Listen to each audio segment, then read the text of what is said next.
De personas meditando en espacios minimalistas, con auriculares caros, en oficinas silenciosas. Pero esa no es tu vida.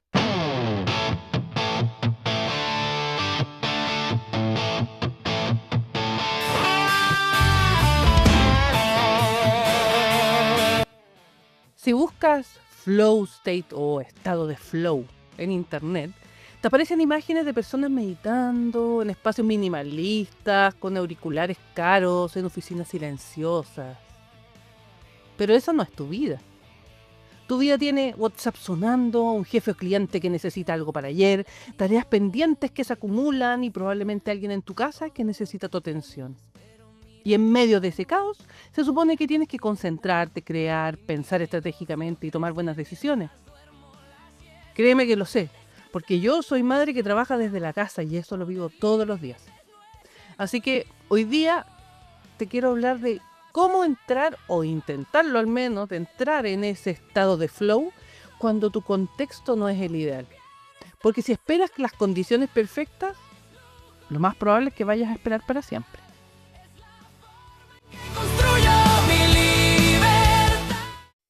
Hay un psicólogo, no sé cómo se pronuncia su nombre, así que por favor, tenme paciencia. Según entiendo, es Mihai Csikszentmihalyi. ¿Ok? Y él acuñó el término de flow en los años 70. Él es croata. Estudió cirujanos, artistas, atletas, programadores, personas que entraban en un estado donde el tiempo desaparecía y el rendimiento se elevaba. Lo interesante de todo esto es que el flow no requiere silencio ni condiciones perfectas, requiere solamente tres cosas: tener una tarea clara, un nivel de desafío que calce con tu habilidad y retroalimentación inmediata. El espacio zen y todo lo demás es totalmente opcional. Eso es todo, se requieren solamente esas tres cosas.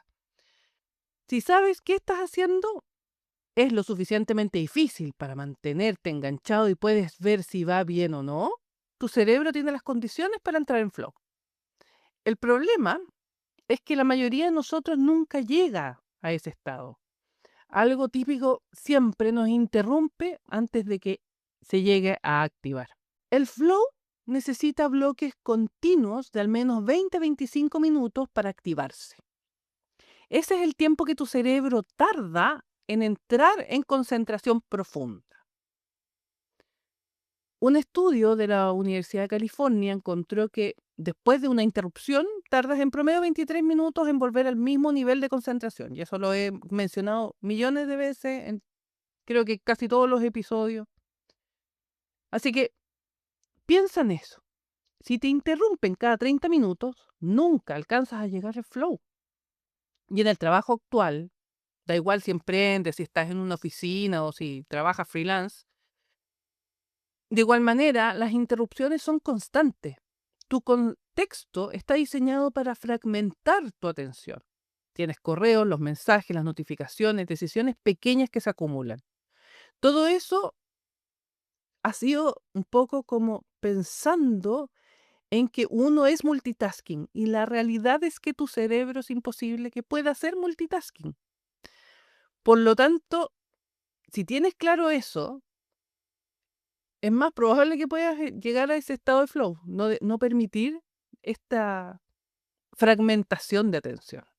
Porque después llegas al final del día cansado, con la sensación de que trabajaste mucho, pero no avanzaste en realidad nada, no avanzaste en lo importante. Y eso no es falta de disciplina, es que nunca tuviste la oportunidad de entrar en el estado donde realmente produces tu mejor trabajo.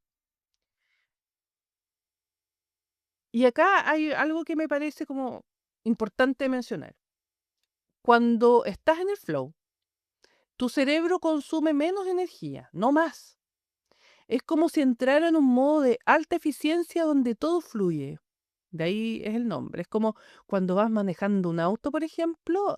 Normalmente los autos de ahora son súper modernos, entonces saben cuándo llegan a ese estado en donde el rendimiento es máximo, invirtiendo la menor cantidad de recursos. Sobre todo los autos eléctricos, los híbridos, por ejemplo, que tú puedes saber el consumo óptimo de combustible y además que está rindiendo lo óptimo. Es lo mismo, eso es el estado de flow. Entonces, cuando no llegas al flow, tu cerebro trabaja en modo forzado todo el día. Es como el auto cuando no sé, pues lo tienes malo y lo estás forzando y forzando y forzando. Tú sabes que lo estás forzando, pobrecito, pero si no, no puedes llegar a donde vas. Y es lo mismo lo que pasa con tu cerebro. Y por eso al final del día llegas reventado. A mí, en lo personal, me pasa mucho cuando, por ejemplo, trabajo con algo de código. Yo no soy experta en el tema, así que cuando tengo que ver alguna cosa de código o preparando algo con herramientas que para mí son un poco más complejas, yo al final del día termino agotada, aunque me encante lo que estoy haciendo. O sea, estoy súper motivada, pero termino agotada porque no estoy rindiendo ese 100%, porque no alcanzo a llegar a ese estado. Está la motivación, está la tarea, está como la dificultad, por así decirlo, pero con las interrupciones, etcétera, etcétera, nunca alcanzo ese estado donde yo puedo realmente llegar a enfocarme y terminar las cosas más rápido, sobre todo en estas, cuando se arman herramientas más complejas, donde tenés que meter código, qué sé yo, tienes que revisar mucho, tienes que como arreglar pequeños problemitas, pequeñas cosas que aparecen en el camino mientras estás haciendo, entonces, que tienen nombres técnicos, pero no te voy a dar la lata. Y por eso al final nunca llego al estado de flow y termino agotada. Seguramente a ti más de alguna vez te ha pasado lo mismo. Entonces, esa como fricción pequeña que casi no notas es la que normalmente más daño hace. Por ejemplo, abrir una aplicación para anotar algo, tener que elegir en qué carpeta guardarlo, buscar un archivo que no recuerdas cómo nombraste, copiar un dato de un lugar a otro, verificar manualmente algo que podría verificarse solo. Cada microfricción es una microdecisión y cada microdecisión gasta un poco de tu energía cognitiva. Y es la fatiga de decisión de la que ya he hablado anteriormente. Entonces te lo pongo en número. Si cada microinterrupción te saca del flow y tardas 23 minutos en volver, con 5 interrupciones al día estás perdiendo casi 2 horas de concentración profunda, sin contar el tiempo de la interrupción misma. La mayoría de esas microfricciones pasan por debajo del radar, no las registras como problema porque cada una parece insignificante, pero el efecto acumulado es enorme. Yo, por ejemplo, siempre he buscado formas de evitar esa fricción. Entonces, por ejemplo, em, antes usaba mucho una herramienta que se llama Rocketbook, un cuadernito donde tú anotabas, no sé, pues ibas a una reunión con clientes, anotabas ahí a mano y tenía un código QR abajo y varios simbolitos y tú tenías que marcar algún símbolo porque tú en tu aplicación tenías ya configurado de que ese símbolo significaba, por ejemplo, que te lo guardaba en una carpeta en Drive que era sobre los clientes, por ejemplo. La reunión de los clientes te los guardaba ahí. Entonces tú llegabas y solamente con la aplicación apuntabas con tu cámara al cuaderno y con eso, pum, automáticamente te lo llevaba al Drive. Eso ya te quitaba la fricción de tener que decidir dónde guardar lo que recién escaneaste. Y también te voy a contar otra historia que hace poco, hace no tanto tiempo que lo he implementado, sobre todo que hice un cambio ahí entre medio. Y te voy a contar de qué se trataba en el fondo, porque yo antes usaba la transcripción nativa de Notion para capturar ideas por voz. Es maravillosa la inteligencia artificial, te hace una súper buena transcripción, te hace un buen resumen que tú se lo puedes enviar directamente a los clientes, em, y además te puede dejar hecho las tareas a realizar y te hace hasta el punteo, ¿cachai? Así como el checklist de lo que hay del seguimiento en el fondo que hay que hacer a esa reunión.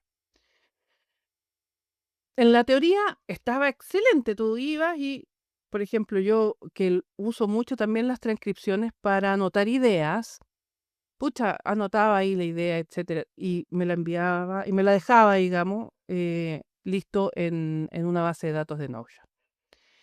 Insisto, en la teoría está el descueve, pero en la práctica, cada vez que hacía clic en el símbolo de más de mi teléfono, como decía la canción, en el widget que tenía que elegir, entonces, a ver, es solamente grabación, le pido que transcriba, entonces tengo que ponerle que es una reunión para que me lo transcriba. Eh, Tenía que elegir además si para dónde se iba, cómo lo iba a registrar. Entonces, al final del día, parecen pasos mínimos, pero esos 2 o 3 clics extra me generaban suficiente fricción como para que se me fueran las ideas. Entonces, al final ya, ya se me olvidó. Literal, estaba caminando, tenía una idea para un episodio, sacaba el celular, abría el Notion, elegía el widget, elegía la opción y en ese proceso la idea ya se me había ido. Entonces cambié a AudioPen, otro sistema súper simple que con un solo toque tiene un widget ahí, tú le haces clic nomás y al tiro empieza a grabar. Y ahí de ahí tú ya lo tienes preconfigurado, entonces la nota se transcribe, se estructura y con un SAP, que le tengo puesto un SAP, para que llegue directo a mi base de datos en Notion. La diferencia parece ridícula, ínfima, pero desde que hice ese cambio, capturo entre 5 y 6 ideas al día por lo menos antes de que se me pierdan. Y lo que cambió no fue mi creatividad, cambió la fricción entre mi cabeza y el lugar donde guardo las ideas. Todo eso me enseñó algo que aplico a todo ahora, la automatización más, que más va a cambiar en el fondo. Tu día es la que protege tu estado mental. Punto. Si algo de lo que te conté te hizo pensar en alguna fricción propia que tienes normalizada, quédate con eso. Porque a veces la diferencia entre un día productivo y un día agotador está en un solo punto de fricción que nunca has cuestionado.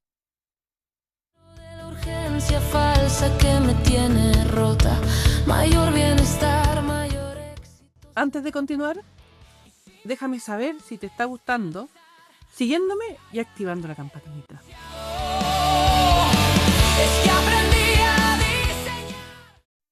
Mira, justo ahora grabando me llegó una notificación por WhatsApp importante y se me ocurrió atenderla. Para que tú veas que el día no está diseñado para entrar en este estado. Así que bueno, tratemos de ver cómo podemos diseñar el entorno de cada uno para este estado, no teniendo las condiciones perfectas. Porque uno no puede controlar todas las interrupciones, pero puedes sí diseñar tu entorno para reducirlas. Primero que todo, identifica tu ventana de flow. ¿En qué momento del día tienes más energía mental? Para mí, en la mañana. Para ti puede ser en la tarde o cualquier otro momento, en la noche. Identifícalo y protégelo. Esa ventana es sagrada. El segundo paso es eliminar la fricción en esa ventana. Silencia todas las notificaciones, cierra todas las aplicaciones que no necesitas. Hay un modo en el celular, por ejemplo, un modo sin interrupciones. Em, Ten listo lo que vas a trabajar antes de sentarte. Si tienes que buscar archivos, decidir por dónde empezar, ya perdiste parte del flow antes de arrancar. El tercer paso es agrupar las interrupciones inevitables fuera de esa ventana. O sea, los correos, los mensajes, las llamadas, todo eso puede esperar 2 horas. La gente que te escribe sobrevivirá, salvo que sea algo súper requete contra ultra urgente, una emergencia, pero así como de necesidad del hospital, por así decirlo, no sé, como de ese nivel, que es muy raro que ocurra. Solo eso es como lo que tendrías que atender en el momento que ocurra. A ver, primer paso, ya te dije, identificar tu ventana flow. El segundo, eliminar la fricción en esa ventana. El tercero es agrupar esas interrupciones inevitables fuera de esa ventana. Y la cuarta, que la mayoría de nosotros nos saltamos, es preparar tu mente antes de entrar en la ventana. Por ejemplo, si pasas de WhatsApp directo a esta tarea creativa o a una tarea creativa, tu cerebro necesita tiempo para hacer esa transición. Típico que te quedas pensando un rato más en el WhatsApp, ¿o no? Entonces, antes de eso, date 5 minutos de silencio. Camina o de respirar o lo que sea, pero antes de sentarte a trabajar, date esos 5 minutos y eso va a acelerar tu entrada al flow. Y aquí es donde la automatización entra de verdad. Todo lo que te interrumpe porque necesita una acción mecánica de tu parte es candidato a automatizarse. Precisamente para proteger tu capacidad de pensar. No tener que pensar en eso, que no sea como un post-it mental que tienes ahí pegado que tengo que hacer tal cosa. Eso siempre va a evitar de que tú entres en este estado. Y viendo precisamente ese tema de qué se puede hacer para proteger este flow, no te quiero dar una lista genérica de herramientas, hay un montón y yo conozco muchísimas, pero sí es necesario que uno entienda el criterio. Preguntarte, ¿qué tareas me sacan del flow durante mi ventana de concentración? Pueden ser cosas como registrar datos, clasificar información, responder mensajes repetitivos, buscar archivos, copiar información de un lugar a otro, no sé, lo que sea. Cada una de esas tareas tiene una versión automatizable. No perfecta, no completa, pero al menos parcial. En mi caso, por ejemplo, el tener ese flujo de AudioPen automatizado significó que ya no tengo que interrumpir lo que estoy haciendo para anotar una idea. La idea se captura sola y eso me mantiene en el flow. Mi chatbot de rollo emocional, que de repente aparece ahí, que lo estoy actualizando, lo que sea, que está en www.freecloud.cl, atiende las consultas, por ejemplo, mientras yo estoy concentrado. Entonces mi CRM registra prospectos sin que yo intervenga. También mi chatbot que tengo en la página web. Todas esas son pequeñas protecciones de mi estado mental. Y el criterio para decidir cuál atacar primero es este framework que ya he hablado en otras ocasiones, que le he puesto el nombre de Faro, que es, primero que todo, foco, cuál tarea te causa más fricción, acciones, qué pasos necesitas, recursos, qué herramientas tienes y el objetivo, qué cambia concretamente si lo resuelves. Este es un framework que te ayuda a priorizar con criterio en vez de automatizar lo primero que se te ocurra. Ah, tengo ganas de automatizar esto, o cómo será, no sé, usar este software o esta aplicación que tanto me habla. No, primero es tener foco, qué es lo que realmente te va a aliviar y qué sé yo, porque si no puede convertirse en una carga. Para eso tengo el chatbot de rollo emocional en mi página web también, para que tú veas si efectivamente la automatización que configuraste te quita o te da más carga, ¿no? La idea es que te quite, por supuesto. Así que te voy a dejar así como una tareita, no sé, si es que tienes ganas de hacerla. Esta semana, durante tu ventana de mayor energía, anota cada vez que algo te saque de lo que estabas haciendo. No juzgues si es importante o no. Solo anota qué fue. Un papel, una nota en el celular, lo que sea. Solo registra la interrupción. Al final de la semana, mira esa lista. Clasifica cada interrupción en dos categorías. Las que realmente requerían tu criterio, esas se quedan. Y las que solo requerían que alguien las ejecutara. Esas son candidatas a automatizar o a eliminar o a delegar. Elige una, la que más se repite o la que más te molesta, y elimínala o automatízala. Solo una. No necesitas resolverlo todo, necesitas una victoria concreta que te demuestre que es posible proteger tu flow. Ese primer cambio genera un efecto dominó, como ya he hablado en otro episodio. El flow state o el estado de flow no es un lujo de creativos con tiempo libre ni de programadores, desarrolladores. Es el estado donde tú haces tu mejor trabajo. Y si nunca llegas ahí, tu contexto no está diseñado para permitirlo. En vez de buscar más motivación o más disciplina, busca menos fricción. A veces cambiar una sola herramienta o eliminar un solo paso cambia tu día completo. Mayor bienestar, mayor éxito, y el flow es una de las formas más directas de experimentar ambos al mismo tiempo. La próxima semana vamos a hablar de algo relacionado, la autoexigencia disfrazada de ambición. Te voy a contar la historia de Sarah Blakely, que construyó Spanx, con una relación con el fracaso que va en contra de todo lo que nos enseñan a nosotros. Así que hay que ver, porque tu peor jefe probablemente eres tú. Al menos para muchos de nosotros así es. Si quieres profundizar en cómo diseñar tu entorno para proteger tu flow, en el newsletter de esta semana comparto un método concreto que uso yo, con pasos claros y una plantilla para mapear tus interrupciones. Así que te puedes suscribir gratis, totalmente gratis, en www.freecrowd.cl. Gracias por escuchar hasta el final y nos encontramos en un próximo episodio de Emprende Libre.